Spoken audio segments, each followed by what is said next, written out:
లేదా తేల్చుకోవాలని చెప్పి మీడియా ముఖంగా వారికి సవాల్ విసురుతున్నాను. కుటుంబ సభ్యులే ఈరోజు వారి యొక్క పరిపాలన పైన ఏ రకంగా 10 ఏళ్లు వారు అధికారంలో ఉన్నప్పుడు అడ్డగోలుగా తెలంగాణ రాష్ట్రాన్ని దోచుకున్నారని ఈరోజు స్వయాన కేసీఆర్ గారి బిడ్డ బయటికి వచ్చి మాట్లాడుతున్న పరిస్థితి మనం చూస్తున్నాం. అరే నాయన, మీ కుటుంబాన్ని మీరు చక్కగా పెట్టుకోలేకపోతుర్రు, మీ కుటుంబ సభ్యులంతానే మీరే కలిసిమెలిసి ఉండలేకపోతుర్రు, దాన్నే మీరు సమన్వయం చేసుకోలేకపోతుర్రు. మీరు మా గురించి మాట్లాడే అర్హత ఏడుందిరా నాయన మీకు? ఈరోజు స్వయంగా మీతో పాటు అధికారంలో ఉన్న మీ కుటుంబ సభ్యురాలే బయటికి వచ్చి మీరు దయ్యాలు దొంగలు మీరు దోచుకున్నారని చెప్పి మిమ్మల్ని తిట్టబట్టే, అడ్డగోలుగా మీ పైన మాట్లాడబట్టే, ఆమెకి సమాధానం చెప్పేదానికి మీకు మాటలే లేవు. కనీసము ఆమెను పిలిచి మాట్లాడితే కూడా మీ దొంగల మాటలు వినే పరిస్థితులు ఆమె లేదు. మీ కుటుంబమే సక్కలేక మీరు బయటికి వచ్చి ఈరోజు కాంగ్రెస్ పార్టీ పైన మా బాకీల పైన ఏదో బాకీ కార్డులు అనుకుంటూ మా హామీల పైన ఒక్కొక్క కార్డుని మీరు తీసుకొచ్చి మాట్లాడుతున్నారు. నిజంగా బాకీల గురించి మాట్లాడేది ఉంటే తెలంగాణ రాష్ట్రం ఏర్పడ్డాక దళితుని ముఖ్యమంత్రి చేస్తా అన్నారు, మరి ఆ బాకీ ఏమైంది? దళితులకి 3 ఎకరాల భూమి ఇస్తా అన్నావు, మరి ఆ బాకీ ఏడవైంది? నిరుద్యోగ భృతి ఇస్తా అన్నావు, మరి ఆ బాకీ ఏడవైంది? ఇంటికి ఒక ఉద్యోగం ఇస్తా అన్నావు, మరి ఆ బాకీ ఏడవైంది? మైనార్టీలకు 12% రిజర్వేషన్ ఇస్తా అన్నావు, మరి ఆ బాకీ ఏడవైంది? చెప్పుకుంటూ పోతే ఏదైతే మీ చరిత్ర 100 పేజీల అబద్ధాల పుస్తకం వెళ్తుంది. ఆ బాకీల పైన చర్చించే సోయి లేదు. సరే, కనీసము 10 ఏళ్ల మీ పరిపాలనలో లక్షల కోట్లు తెలంగాణ రాష్ట్రాన్ని అప్పుల పాలు చేసిర్రు. ఆ బాకీల గురించి మాట్లాడారు, వాటి గురించి చర్చించడానికి రారు. 10 ఏళ్లు ముఖ్యమంత్రిగా ఉన్న కల్వకుంట్ల చంద్రశేఖరరావు గారు బయటికి వచ్చి మాట్లాడే పరిస్థితి ఉండదు. ఆయన పోయి ఫార్మ్ హౌస్ లో వంటాడు. అసెంబ్లీ పెడితే కూడా అసెంబ్లీ కనీసం బయటికి వచ్చి చర్చలో పాల్గొనే ఒక పరిస్థితి మీ పార్టీ అధ్యక్షునికి లేదు. సరే, కనీసము ప్రజలు ప్రతిపక్షంలో కూర్చోబెడితే సోయి వచ్చింది, తెలివికి వచ్చిరని అనుకున్నా. ఇయాలటి కూడా నువ్వు నిరుద్యోగుల అంశాన్ని గురించి మాట్లాడుతున్నావు. నిరుద్యోగులతోటి మీటింగ్ పెట్టించినావు. ఏడ పెట్టించినావు మీటింగు? జలవిహార్లో పెట్టించినావు. ఈరోజు అధికారంలో ఉన్నప్పుడు యూనివర్సిటీలకి పోలేకపోయినావు, అధికారంలో ఉన్నప్పుడు లైబ్రరీకి పోలేకపోయినావు, అధికారంలో ఉన్నప్పుడు నువ్వు అన్న ఇదే దిల్సుఖ్ నగర్కి పోలేకపోయినావు. ఈరోజు ప్రతిపక్షంలో ఉన్న నువ్వు కూడా పోలేని పరిస్థితి ఉందంటే దొంగలెవరో చాలా స్పష్టంగా మనం అర్థం చేసుకోవచ్చు. నిజంగా నిరుద్యోగుల పట్ల నీకు చిత్తశుద్ధి ఉంటే, బాధ్యత నీకుంటే, హరీష్ రావు 10 ఏళ్ల అధికారంలో ఉన్నప్పుడు ఏనాడైనా ఏ సందర్భంలోనైనా చనిపోయిన ఏ నిరుద్యోగి దగ్గరకని వెళ్ళి పరామర్శించినవా? కనీసం మాట్లాడే ప్రయత్నం చేసినవా? కనీసం నిరుద్యోగులని పిలిచి కూర్చోబెట్టి మాట్లాడి వారి సమస్యల్ని వినే ప్రయత్నం చేసినవా? తాడి చెట్టు అంత ఎదిగినావు. సోయి లేకుంటే పాపం నిరుద్యోగులు ఆత్మహత్యలు చేసుకుంటే మీరు చేసిన తప్పులకి, మీరు చేసిన పొరపాట్లకి నిరుద్యోగులు ఇబ్బంది పడుతుంటే కనీసం నిన్ను గల్వనీకి వస్తే ఆ రిప్రజెంటేషన్ పేపర్లు కూడా వాళ్ళ ముఖాని పైన కొట్టినావు. అపాయింట్మెంట్లు కోరితే వాళ్ళపైన కేసులు పెట్టించినావు. ఈరోజు నువ్వు మళ్ళా ఆ నిరుద్యోగుల మధ్యలోకి పోయి నిరుద్యోగులని పాపం వాళ్ళని రెచ్చగొట్టి తెలంగాణ ఉద్యమ సమయంలో ఏ రకంగా మా తెలంగాణలో ఉన్న విద్యార్థులని నిరుద్యోగులని రెచ్చగొట్టి ఆ రోజు వాళ్ళు ఆత్మహత్యలు చేసుకునే విధంగా నువ్వు ప్రేరేపించి రాజకీయ లబ్ధి పొంది 10 ఏళ్లు మంత్రిగా ఉన్నావు. 10 ఏళ్లు అధికారంలోకి వచ్చిండ్రు. వచ్చిన 10 ఏళ్లు ఏ రోజు గుర్తుకురాని నిరుద్యోగులు ఈరోజు మళ్ళా ప్రతిపక్షంలో కూసోంగానే మీకు వేరే ఏ అంశమే లేనట్టు మీరు చాలా సత్యహరిశ్చంద్రులు 10 ఏళ్ల మీ పరిపాలనలో మీరు విద్యా వ్యవస్థని, ఉద్యోగ వ్యవస్థని బలపరిచినట్టు, పటిష్టం చేసినట్టు ఈరోజు దయ్యాలు వేదాలు చదువుతున్నట్టుంది నువ్వు మాటలు మాట్లాడుతుంటే. సిగ్గు ఉండాలని, కనీసము సిగ్గుశరం ఉండాలి. ఎలక్షన్ ముందు ఒక చెల్లెమ్మ ఆత్మహత్య చేసుకుంటే ఆ ఆత్మహత్యను కూడా, ఆ సోదరిమణి ఆత్మహత్యను కూడా వక్రీకరించి తప్పుడుగా ప్రచారం చేసిన నీచపు కొడుకులు మీరు. అసలు మీకు అర్హత లేదు నిరుద్యోగుల గురించి మాట్లాడేది. ఇవాళ వచ్చి మేమిచ్చిన నోటిఫికేషన్లు, మేము పెట్టిన ఎగ్జామ్లు, మీరు నియామక పత్రాలు ఇచ్చిన మరి గాడిద పనులు దోమినవా 10 ఏళ్ళు అధికారంలో ఉన్నప్పుడు? సిగ్గుశరం లేకుండానా? మరి ఉద్యోగ నోటిఫికేషన్ 2017 ఇస్తే 23 వరకు మరి ఏం చేసినావు? సోయి లేకుండానా? మీ మరదలకేమో ఉద్యోగం పోతే 6 నెలలు తిరిగేసరికి ఆమెకు ఉద్యోగం ఇప్పిస్తావు.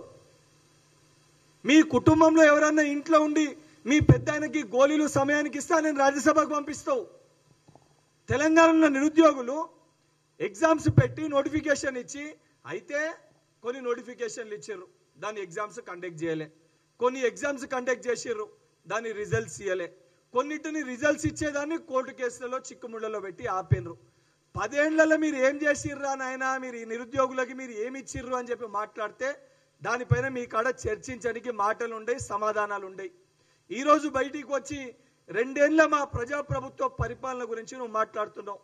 నేను నీకు శాఖల వారీగా చెప్తా, నువ్వు చెప్పే లెక్కలు నేను నీకు శాఖల వారీగా ఏదైతే మే 20వ తారీఖు వరకు 2025 వరకు వ్యవసాయ సహకార శాఖల 208, అదేవిధంగా మత్స్య డైరీ శాఖల 173, బీసీ సంక్షేమ శాఖల 5578, ఇంధన శాఖల 850, వైద్య ఆరోగ్య కుటుంబ శాఖల 7517, ఉన్నత విద్య సాంకేతిక విద్యల 3893, హోంశాఖల 15526, నీటిపారుదల శాఖల 1235, మైనారిటీ సంక్షేమ శాఖల 1548, పురపాలక పట్టణాభివృద్ధి శాఖల 3148, రెవెన్యూ శాఖల 2696, ఎస్సీ అభివృద్ధి శాఖల 2235,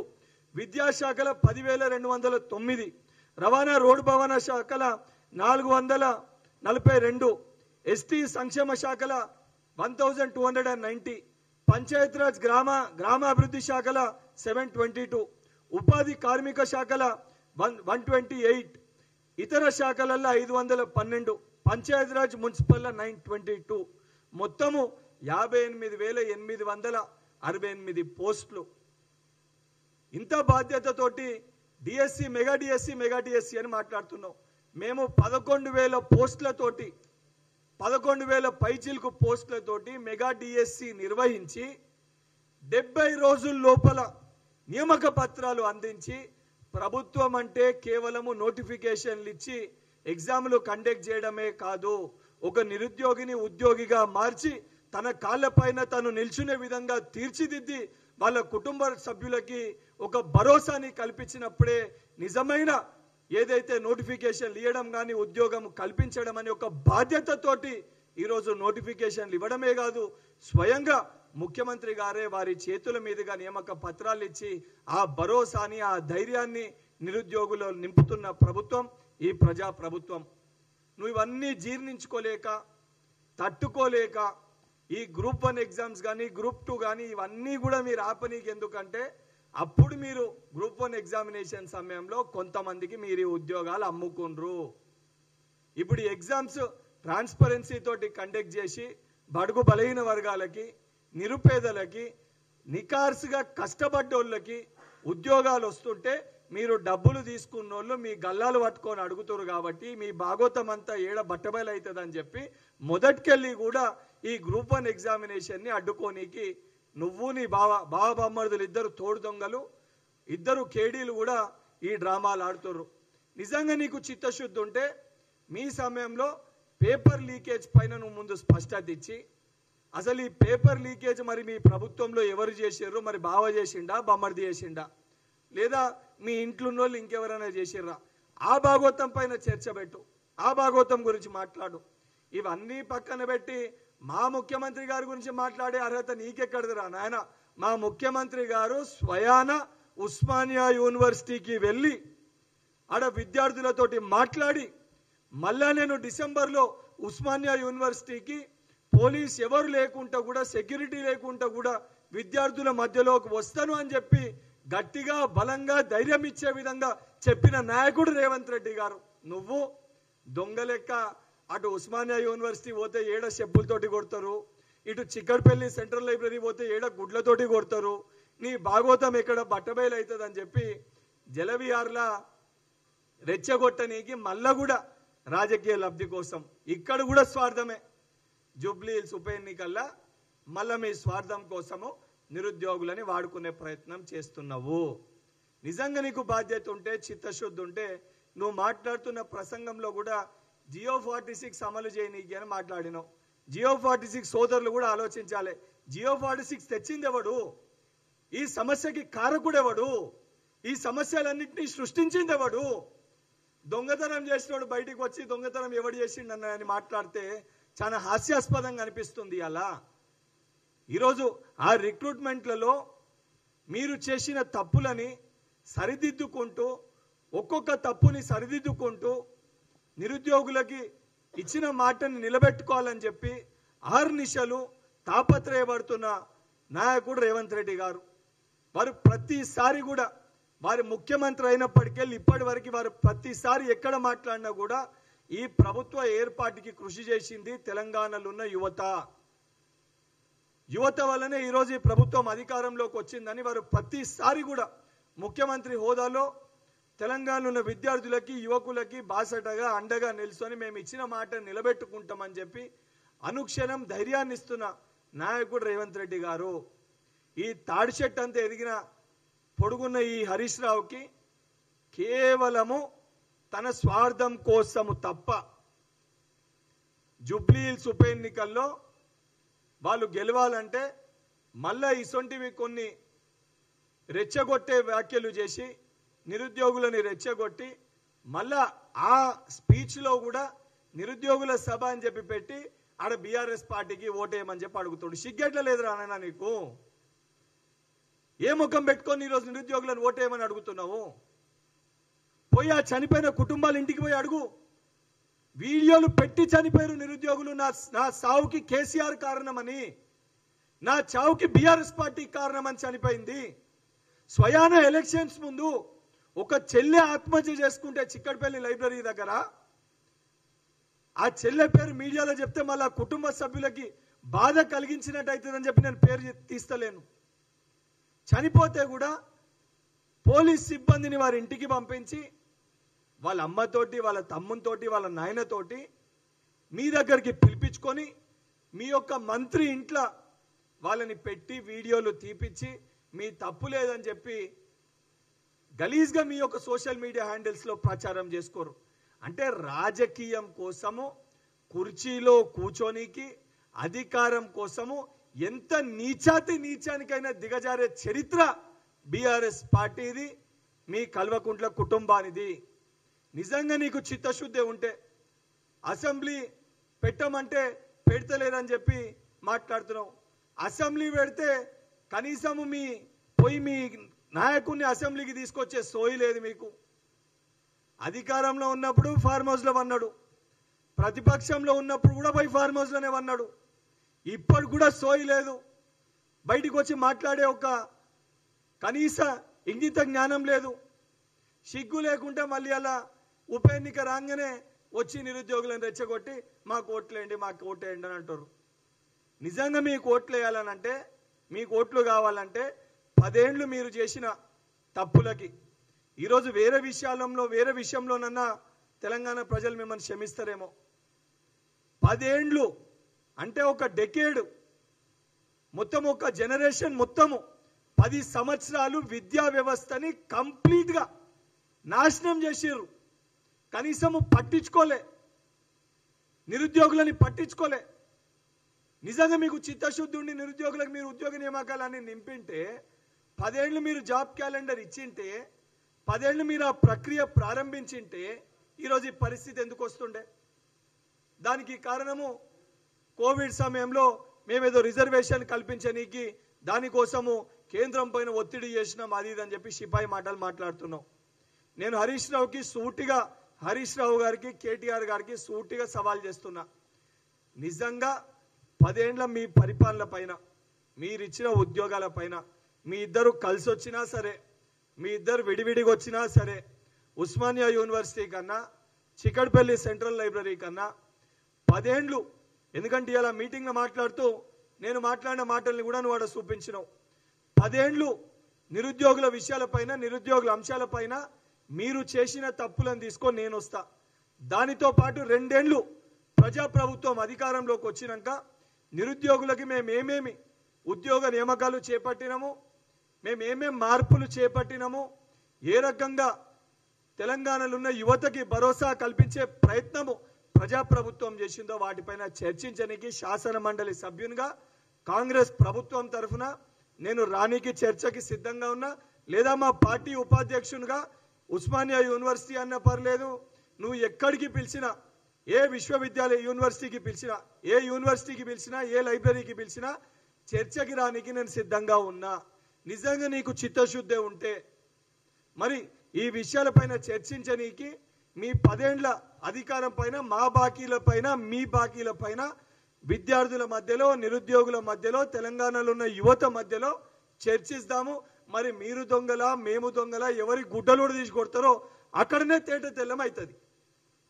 నిజంగా నీకు చిత్తశుద్ధి ఉంటే ఈ సవాల్ని స్వీకరించి నువ్వు ఏ తేదీ సమయం చెప్తే నువ్వు చెప్పిన తేదీకి, నువ్వు చెప్పిన సమయానికి ఎవరు లేకుండా తెలంగాణలో ఉన్న బిడ్డగా, తెలంగాణలో ఉన్న యువకునిగా, అదేవిధంగా 10 ఏళ్లు మీరు చేసిన రాక్షస పాలనలో బలైన వ్యక్తిగా అవన్నిటిపైన చర్చించడానికి నేను సిద్ధంగా ఉన్నా. ఇవన్నీ మాట్లాడకుండా తూతూ మంత్రంగా మీటింగ్లకు వచ్చి తెలంగాణ ప్రజల్ని మభ్యపెట్టే ప్రయత్నం చేస్తే తెలంగాణ ప్రజలు మిమ్మల్ని నమ్మే పరిస్థితి లేదు. తెలంగాణ ప్రజలు మీరు చేసిన నాటకాలు, మీరు చేసిన దోపిడీని చాలా స్పష్టంగా చూస్తుండ్రు.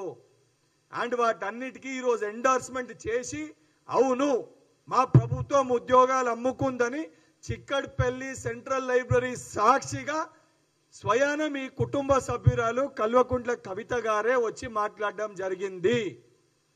మరి ఉద్యోగాలు అమ్ముకున్న దాంట్లో నీ వాటా ఎంత, నీ బామ్మర్ది వాటా ఎంత, మరి ఎవరెవరికి అమ్ముకుర్రో వాటిపైన కూడా నువ్వు బయటికి వచ్చి ఎంత ధైర్యంగా ఇప్పుడు మాట్లాడుతున్నావు దానిపైన చర్చ పెట్టాలి. ఈ చర్చ పెట్టకుంటే ఇంకొకసారి మా ముఖ్యమంత్రి గారి గురించి, మా ముఖ్యమంత్రి గారి అర్హత గురించి మాట్లాడే అర్హత లేని నువ్వు మాట్లాడితే తెలంగాణలో ఉన్న యువకులు ఊరుకునే పరిస్థితి ఉండదు. నువ్వు ఈరోజు ఆ మాట్లాడిన మాటలు ఏ ఉస్మానియా యూనివర్సిటీలను, చిక్కడపల్లి సెంట్రల్ లైబ్రరీ కాడనో మాట్లాడితే ఈరోజు నీ గుడ్డలు ఉడదీసి నిరుద్యోగులు నేను ఉరికిచ్చే పరిస్థితి ఏర్పడుతుంది. కాబట్టే ఆ భయంతో, ఆ వాస్తవ విషయాలు నీకు తెలుసు కాబట్టే పోయి జలవిహార్లా నువ్వు మీటింగ్ పెట్టుకొని నీకు తొత్తులుగా వివరించే కొంతమంది వ్యక్తులతోటి అక్కడ ప్రభుత్వం పైన విమర్శించే ప్రయత్నం చేస్తున్నారు. మీరు 10 ఏళ్ల అధికారంలో ఉన్నప్పుడు సోయి లేకుండా మీరు ఏ రకంగా ఉన్నారో అందరికీ తెలుసు. ఈరోజు అధికారంలో ఉన్న మేము నిరుద్యోగులకి, విద్యార్థులకు అందుబాటులో ఉన్నాము. ఆ వేదిక దగ్గరికి వెళ్ళిన కొంతమంది నిరుద్యోగులకు కూడా నేను విజ్ఞప్తి చేస్తున్నా. 10 ఏళ్లు ఆ దొంగలు మన పట్ల వ్యవహరించిన తీరు మీరు గమనించిండ్రు. ఏ రకంగా మనం ఇబ్బందులు పడ్డామో మీరు కూడా ఆ రోజు నాతో పాటు ఇబ్బందులో భాగస్వాములు అయినరు. మళ్ళీ ఈరోజు ఆ దొంగలు వారి స్వార్థం కోసము మిమ్మల్ని వాడుకునే ప్రయత్నం చేస్తుండ్రు. దయచేసి ఆ దొంగల మాటలు వినకండి, ఆ దొంగల ఊబిలో పడకండి. ఈరోజు జియో 46 కానీ ఇవన్నీ తీసుకొచ్చింది వాళ్ళే, ఇవన్నిటికీ కారకులు వాళ్ళే, ఇవన్నీ సృష్టించింది వాళ్ళే. 317 కానీ 46 కానీ ఈరోజు ఆయన మాట్లాడే ప్రతి జియోలు తీసుకొచ్చి ఈరోజు మన ఇబ్బందులకి గురి చేసిన దానికి కారకులైన దొంగలు వాళ్ళు, రాక్షసులు వాళ్ళు. దయచేసి వాళ్ళ మాటలు నమ్మకండి. 100